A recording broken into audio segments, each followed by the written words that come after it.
Marcelo Bezerra, Nelson Brito a caráter. Que hoje é isso? estou a caráter, papo reto. Bacaninha esse óculos, né? Bem legal Maneiro, esse óculos. maneiro. Não Beleza. dá pra enxergar nada com ele, cara. Eu ganhei de presente de aniversário, achei bacana pra caramba. Achei bem legalzinho ele, cara.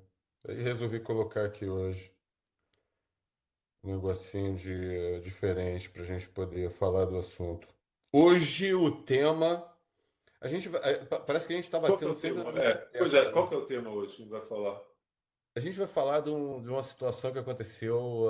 Assim, eu não gosto de falar nome de empresas e tudo mais, mas aconteceu com uma empresa que é de hosting de documentos, de arquivos e tal, que teve um acesso não autorizado a pelo menos 130 códigos, repositórios de código-fonte do GitHub. E a gente volta de novo, novamente, mais uma vez, a falar sobre o duplo fator de autenticação, né? A questão do duplo fator de Ah, porque autenticação. foi credencial. Que foi credencial isso? Vazou Foi através de credencial? uma. Os caras tiveram acesso a uma das APIs utilizadas pelos desenvolvedores dessa empresa, né? Que aí tem aí alguns milhares de nomes e endereços que pertencem a esses caras e alguns clientes atuais e passados, líderes de vendas, fabricantes, etc. E o cara teve acesso a isso e através disso daí ele conseguiu ter acesso a esses repositórios, né? É, Mas foi através de uma campanha de phishing, novamente, entendeu? Esse, esse ator, ele não quer dizer, foi nada novo, né? Nada novo, né? nada novo, a gente volta a falar a mesma coisa, né? Ele conseguiu ter acesso através de uma campanha de phishing, não foi identificado esse autor ainda. Ele conseguiu ter acesso a esses 130 repositórios, mas nada muito referente ao que é o core app ou então a infraestrutura dessa empresa, né? Mas teve aí uma situação que colocou aí novamente em dúvida, né, como é que está sendo feito essa questão de autenticação, né? Ele fala É. aqui no artigo que eu estava lendo, e é o artigo que a gente estava conversando sobre isso, né? ah, que além, né, de entrar com o GitHub, username e password, eles utilizavam um hardware de autenticação, né? Uma chave, né? Para fazer um. Não é do De meu novo, aqui, não. de Não, novo, é não, assim. não, não. É o telefone que tocou aqui. Ah, tá. Eu pensei que fosse a Siri de novo entrando no nosso papinho aí, ó. Não, não, não, não, não. Foi meu telefone, não estava no mudo aqui. Então, mas você Então, estava comentando aí o esse, acesso esse lá, né? e-mail, esse e-mail, ele parecia legítimo, tá? Como foi feito, né? Ele parecia legítimo. Entrava numa página de login, onde o cara colocava lá o username e o password, e daí ele através do hardware de autenticação, ele utilizava o one-time password, né? Para esse site malicioso, né? Ah, a empresa não revelou quantos empregados eles caíram nesse phishing, mas, de novo, a gente cai novamente na questão dos usuários, né? Os usuários que estão no dia a dia, que têm que serem protegidos e tem que também, a gente falou no último papo reto, a gente falou sobre isso, É, sobre a conscientização, o usuário, né? O mês da conscientização que foi outubro, a gente já está falando agora estamos em novembro, exatamente no dia 4 de novembro, na sexta-feira, e a gente está fazendo essa gravação. E novamente a gente vê que phishing, ataque de on-time password, credencial. novamente, assim, já está virando rotina, né? Desde o início da pandemia, quantas vezes a gente já viu isso acontecer, né, Marcelo? É. Antes até de falar disso, é interessante você ver aí uma ação, na verdade, que é uma ação aí de pesquisa, né, desses hackers. Então, eles entraram, né, quer dizer, você comentou que não tinha nada assim confidencial, nada da infraestrutura da empresa, tal, tal. Mas você vê os grupos fazendo a sua pesquisa e desenvolvimento, né? Porque podia ter, né? E o cara, ele podia ter entrado em algum arquivo com informações confidenciais, código, etc, etc, que pudesse não só afetar a empresa, como afetar os usuários, né? Então é interessante porque a gente às vezes tem uma visão, a gente, assim, os usuários, né, as pessoas não são técnicos, elas têm uma visão às vezes de coisas pontuais, né? São invasões pontuais, mas na verdade esses grupos são profissionais, eles estão trabalhando o tempo todo, né? Eles estão aí pesquisando, investigando empresa, às vezes invadem a empresa, saem, ninguém ficou sabendo, né? E o usuário não detectou, porque tem aquela história do tempo médio de detecção, né? Então, 100 dias, então, não, na verdade é mais, né? São 300 dias, né? É, quase um ano, né? De 200 6 meses dias, a um 200 ano. dias, 200 dias, tempo médio de detecção. Então, o É, cara entrou, né? Entrou fica lá bem o entre, hacker. fica bem entre 6 meses e um ano, que é o período que você consegue identificar. Então, o cara tem aí uma janela de 6 meses a um ano para ser detectado, e nesses 6 meses e um ano o Então, cara faz um estrago, né? o cara entra lá, entendeu? Fica lá 3 meses, não acha nada, vai embora, apaga os rastros. A vítima nem soube que foi invadida. Mas é isso. Aí a gente volta então à questão de duas coisas, né? A educação do usuário, tá? Que a gente estava comentando semana passada, e a questão de acesso, senha, duplo É, fator mas, ô Marcelo, e olha só, vamos lá. Eu vou ser mais radical nesse nosso papo reto aqui, dessa vez, cara. Porra, eu acho um absurdo, você me desculpe, mas eu acho um absurdo, atualmente, com tanta solução de anti-phishing, alguém cair em phishing ainda, sabe? O cara, porra, não, que o cara tá com o e-mail da nuvem. Pô, dane-se. Hoje em dia você tem a solução SaaS que o cara te protege na nuvem.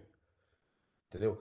Ah, o cara mandou um e-mail que parece muito legítimo. Cara, tem como você validar, tem muita tecnologia. A gente estava conversando outro dia, eu, você, o Heitor, e o Heitor é um dos puta experts no Brasil com relação a isso. Cara, tem como você validar, não tem, eu não não, vejo hoje em tem, dia. claro que tem. Olha só, se você não tem recurso, vamos lá. Essa semana foi comemorado o 34º aniversário do Morris Worm, que deu origem a uma série de coisas na internet, no início, logo lá no iniciozinho da internet, onde não existia internet nem no Brasil, mas lá nos Estados Unidos afetou várias máquinas, metade das máquinas, ou mais da metade das máquinas que estavam conectadas à internet na época. Criou-se um alarde gigante, foi um primeiro buffer overflow a ser explorado, né, assim publicamente, etc, etc. A gente está falando de 34 anos de uma exploração de uma vulnerabilidade lá atrás, que utilizava sendmail, debug, utilizava fingerd, buffer overflow, utilizava remote exec. É histórico. Vai lá, estuda a história da segurança da informação, que você vai saber o que foi o Morris War. A gente está falando de 34 anos de uma situação, tá? Se você não tiver, como naquele caso, você não tinha formas de detectar certas coisas, então beleza. Então, tranquilo, aconteceu, vamos tentar remediar. Legal, legal. A partir daí, O que que eu acho que você tem que fazer? Cara, não, não tem o que você fazer. Se você tem solução hoje em dia, se você tem mecanismos que você pode implementar, e estão lá, às vezes estão até implementados, mas não implementados, e deixa passar um negócio desse, porque, pô, aparecia uma página legítima. Caraca, como é que o cara O hoje em e-mail dia. dele. Agora, phishing, você falou do Morris Ward, mas phishing eu me lembro da gente estar conversando de phishing há 15 anos atrás. Sim, eu lembro que a gente foi até uma filosofia.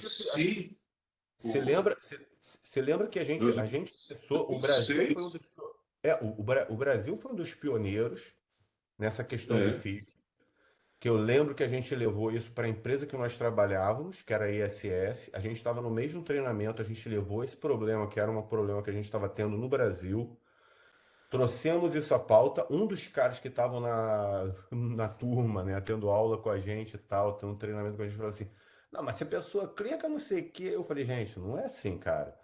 E aí virou uma pandemia global, entendeu? Esse de negócio phishing é continua uma até hoje, pandemia né? global, E continua as até pessoas hoje. continuam clicando, né? E o e-mail E, continua sendo o principal fator de ataque. O e- pessoal continua e caindo, né? existe solução para isso. Se você fosse uma empresa, fundo de quintal, uma startup, seja o que for, cara, você não tem lá, porra, você não tem uma infraestrutura de segurança muito bem modelada. Uma empresa do tamanho dessa, que está em São Francisco, está no Vale do Silício, cara, tá ali próximo de tudo. Cara, esses caras têm dinheiro, bicho. Cadê o investimento em segurança? Ah, tá, mas não tá mal configurado. Pô, azar. Eu não aguento ver. Você Você tem, falar, é, você tem, você tem os produtos modernos hoje que eles barram quase a 99,9%. totalidade de phishing. É É, 98, 99, entendeu? tá, né? Porra, tu É. pega, tu pega aí a ver teste de uma opção de solução, cara, tu vê que os caras bloqueiam uma opção de coisa. Se você hoje em dia, você tá caindo em ficha, vai para um site malicioso, cara, tem alguma coisa errada com a tua política de segurança, não é problema do usuário. Não é E problema a do usuário, mesma é a coisa é o configuração. MFA, né? A mesma coisa é o Exato. MFA. Quer dizer, como é que a empresa não tem MFA hoje? É, one time Quantidade password. de fornecedor de MFA que tem. One time password através de um YubiKey, ou seja lá o que for, é quase que um MFA. Só que aquele one time password, ele te dá aquele negócio e fica ali durante, sei lá, um minuto. Então, se o cara tá lá monitorando as tuas atividades e ele vê um site malicioso, ele pega as informações e ele tem um minuto ainda, ou alguns segundos para ele fazer É, aquela autenticação, porque ainda tem um delay, né? Porque se você reparar, se você entrar, por exemplo, no Google Authenticator, você tem lá, fica um minuto aquele one-time password lá dentro, e ele vai ficando vermelhinho, vermelhinho, vermelhinho. Se você digitar aquilo ali com 2 ou 3 segundos de delay depois que ele mudou, ele é aceito. Então ainda ele tem esse aceita, ele delay. aceita. É. Pois Você é, entendeu? então tem isso. Eu vi também um artigo. é, aí é para falar positivamente, né? O PayPal implementando o One-Time Password, eu esqueci o nome agora, baseado em chave criptográfica, tal. Deve ser muito mais seguro do que qualquer outro One-Time Password, mas, mas é que tá, né? Deve, pode, eu não analisei, não vou falar que pode ter alguma coisa, mas como você falou, às vezes se tiver o tempo e aceitar, e alguma maneira, né, vai passar. Eu realmente hoje, eu ainda vejo um duplo fator, por mais simples que seja, um duplo fator como realmente a garantia de segurança no acesso. Eu não. Você pode optar por várias formas, né? Você tem hoje em dia o duplo fator de autenticação através de OTP, que seria, por exemplo, um Google Authenticator, que é TP. um password e tal. Você Você tem tem push, você aquele tem do. OTP, você tem SMS, você tem várias outras Exato, maneiras você assim. tem ligação para você, eu não recebi, me liga, aí liga, te canta. Beleza, mas o que me deixa mais perplexo é que ainda a gente vê empresas grandes, eu não estou falando de uma empresinha pequena, porque a gente está falando de um site que tem renome, tem a versão para usuário, tem a versão enterprise, né? De você armazenar arquivos e tudo mais, e ter aquela coisa de você trocar de computador e carregar os arquivos que já estavam lá, fazer sincronismo com o desktop, etc, etc, etc. Eu não vou dizer o nome, eu prefiro não falar o nome, eu acho que as pessoas vão achar, porque senão parece que a gente está batendo nas empresas, não é essa a questão. Mas a gente vê empresas grandes passando por isso, acontece. Acontece? Acontece. O usuário ele tem que ter lá a proteção dele, ele tem que ser conscientizado, tem que se utilizar da melhor maneira possível as tecnologias e tudo mais. Mas eu acho que o phishing hoje em dia é algo que não deveria mais acontecer. Mas acontece pra caramba. E toda vez quando a gente vem falar alguma coisa, a gente está falando de phishing, a gente está falando de credencial de usuário que foi roubado, a gente está falando de ransomware que foi instalado por causa disso. Então, assim, a gente acaba dando Estamos circo, falando né? de ataques que começam com técnicas mais do que batidas, conhecidas, E que ainda e, funciona. E que ainda e funciona. funciona. E aí a gente faz. A gente já está indo para o sétimo episódio, né? Para o sétimo episódio do Papo Reto dessa temporada de 2022. E 22. E a gente está falando da mesma coisa, praticamente. Né?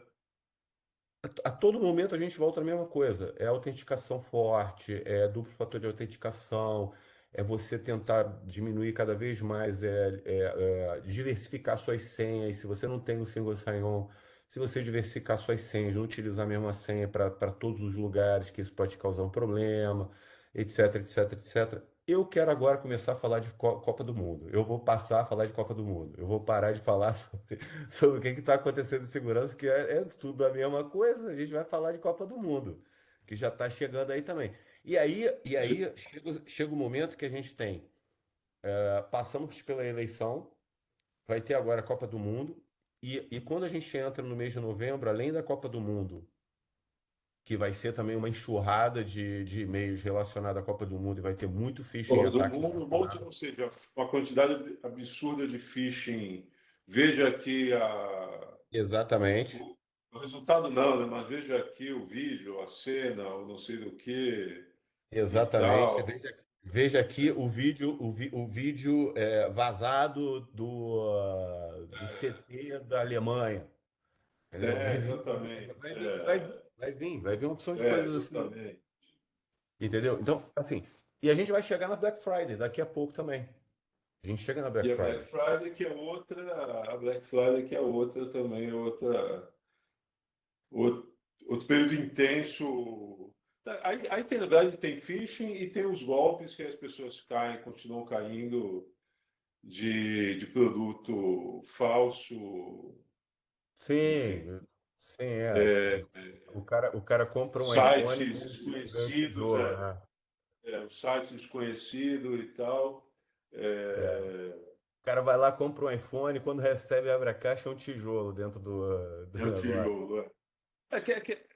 É que às vezes a pessoa compra numa loja, né, conhecida e realmente é um funcionário que fez isso, né? Mas às vezes não, às vezes é o cara Mas eu vou te mesmo, falar, pessoa eu vou te falar assim, eu, suspeita, eu, né? eu fui enganado. Eu fui enganado. Eu fui enganado comprando isso daqui. Se você olhar a caixa, se você olhar tudo, é perfeito. Só que a Apple no iOS 16, ela colocou um mecanismo que identifica quando fazem spoofing do protocolo que ela utiliza de USB entre o AirPods Pro com o iPhone. Quando eu fui ver, eu comprei mais barato. Eu falei, não, não é possível, eu tô comprando mais barato. Isso em Las Vegas, numa loja lá dentro do hotel que a gente estava hospedado. Era US$ 199 ou US$ 249. Eu paguei US$ 149. Eu falei, caraca, que barganha. Falso. E tu Mas olha, tem esse número não serial. funciona com. Não, funciona, não é não é da Apple. E aí ele fica toda Ah, não hora é da te Apple. alertando. Ah, tá. E tu olha assim, tem tudo.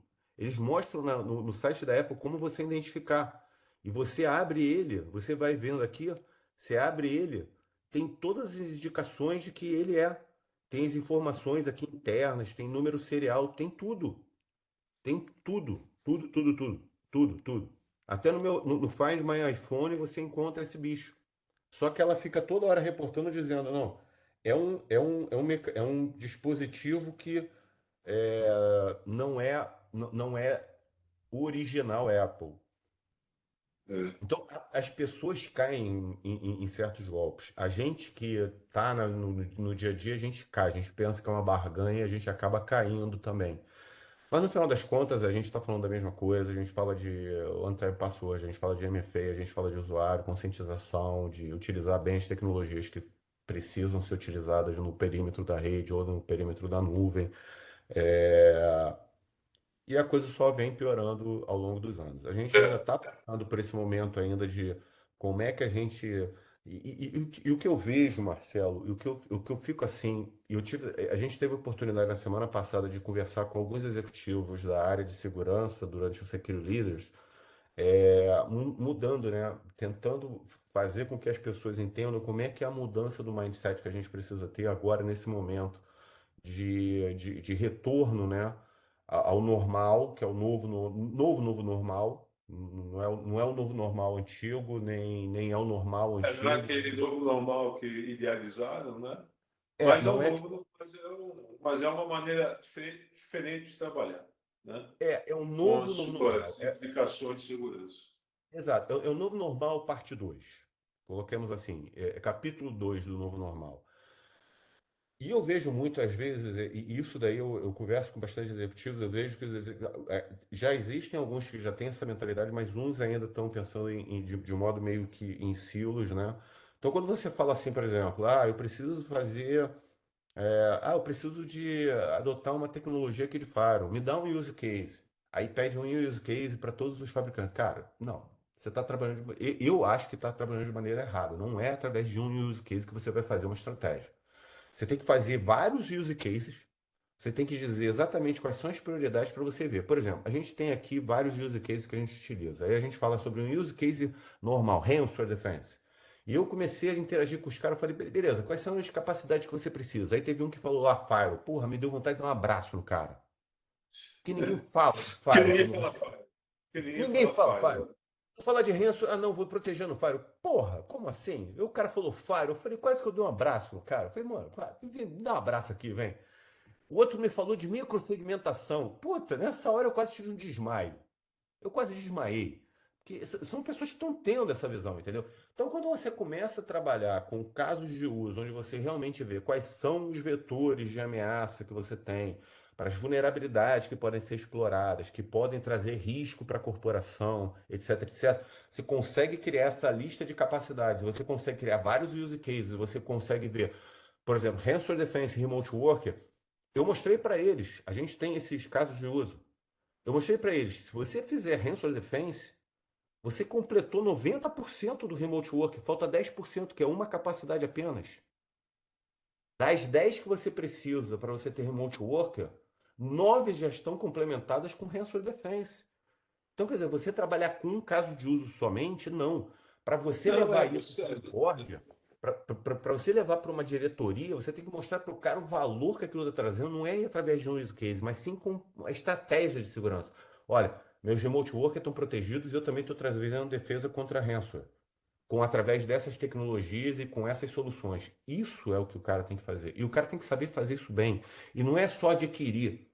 Que a gente vê também os caras adquirindo hoje em dia soluções, como faziam antigamente, para eles darem lá checklist, check porra, planilha de auditoria. É. É usar, é saber utilizar bem aquela tecnologia. Não é só colocar, né? E como a gente pega fazendo, a gente faz aí os assessments, os health checks, e tudo mais, a gente vê. As pessoas têm a Eu tecnologia, acho, mas às vezes é, não estão utilizando da melhor maneira possível, né? eu acho que isso aí podia ser o tema do nosso próximo bate-papo, né? A gente está aqui já há 20 20 e poucos minutos, ó, acho que a gente podia deixar isso aí para o próximo, hein? Isso. Pode E ser. Ou comentar então, isso aí. ou então falar sobre a Copa do Mundo. Se não surgir nada Vou novo falar aí, os dois. Falar sobre a Copa do Mundo. A gente pode também aqui, após cada jogo do Brasil, a gente vai e comenta também o jogo. papo reto, mesa redonda, papo reto. Mesa redonda, papo reto, é. A gente convida mais alguém aí e tal. É, e E, vamos, e e ver vamos, e como que vamos. hackearam como é que chama lá a câmera lá o VAR. Como é que hackearam, se hackearam ou não o VAR. Exato, exato. Vamos falar sobre o VAR. Deixa eu só dar uma É, mensagem aqui, só dar uma mensagem aqui rápida aqui. Estão me ligando. e uma outra coisa que a gente pode fazer também, que a gente já tinha comentado no episódio anterior, é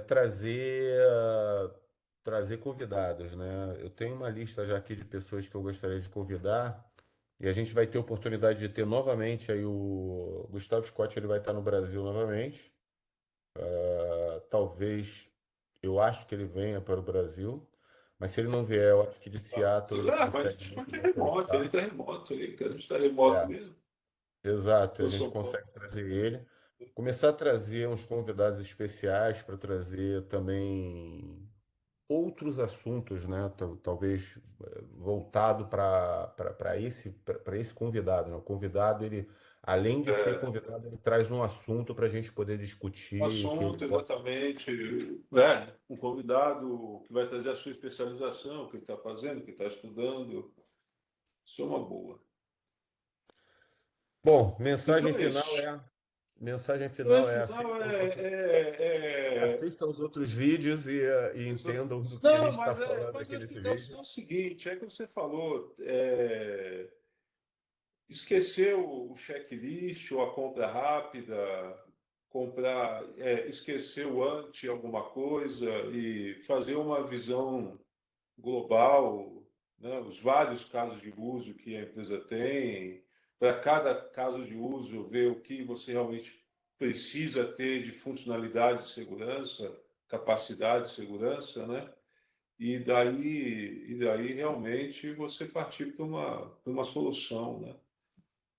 Ah, E não pois é, ficar uma comprando por abo- comprar por checklist. exato, uma abordagem estratégica, não imediatista, né? Obviamente, se você tem uma É, estratégia bem definida, você vai ter quick win. Mas quick win não é sinônimo puta, uma compra rápida que você vai. Não, não é isso. Quick win é você ter realmente um valor de retorno muito rápido com relação à tua estratégia de segurança. Por exemplo, se você tem usuários remotos, duplo fator de autenticação para esses usuários remotos sendo feito em pouco tempo, é um quick win? É um quick win. É um quick win. Mas você tem que saber exatamente o que você vai colocar, porque senão você se botar qualquer coisa, não adianta não nada. Você vai vai dar ter um quick win que daqui a pouco, pá, é um tiro no pé, né? Então acho que a gente pode voltar nesse tema aí no próximo episódio. então, E, beleza. e eu faço suas as minhas palavras, que eu acho que a gente acaba falando um pouco do mesmo. A gente tem que pensar, de novo, né? Segurança cibernética, ou segurança da informação, tem que ser mais do que nunca. Eu acho que nesse momento que a gente está vivendo, onde tudo está interconectado, todos nós somos, de alguma forma, um número binário em alguma base de dados na internet, a gente tem que ter isso daí como prioridade. Independente de qual é o ramo da empresa, se é uma empresa petrolífera, se é financeira, se é retail, seja o que for. Se não tiver um ecossistema saudável e a segurança cibernética, a segurança da informação permite esse ambiente saudável, se você não tiver esse ambiente saudável, você não vai ter um business saudável, você não vai ter um negócio saudável. Então, eu acho Sem que deve dúvida. ficar, eu acho que esse é o pensamento que a gente tem que deixar na cabeça do pessoal. Deixe seu comentário, dá Sugestões, sugestões, críticas. Críticas E são bem-vindas. Haters, eu amo vocês. Apesar de vocês me odiarem, eu amo vocês. Venham haters, vem em mim. Eu gosto de vocês pra caramba. haters, haters aumenta a Ah, audiência, é importante. Haters aumenta a audiência, cara, é não, é. importante. Hater é aquela audiência tua fidedigna. Entendeu? O cara tá sempre ali, ele Tá tá aí. sempre te acompanhando. É o cara que tá sempre te dando moral. Apesar de ser hater, ele tá sempre te dando moral. Se inscreve no canal, aciona aí a notificação. Se você gostou, compartilha. Se você gostou, manda sugestões, como o Marcelo já falou. E até o E é isso, próximo gente. episódio, Marcelo. Até. Abração. Ok, isso é o que eu encontrei na internet. Eu não cortarei esse não. É Mais tipo. uma, mais uma vez a Siri sendo Deixa eu parar aqui a gravação.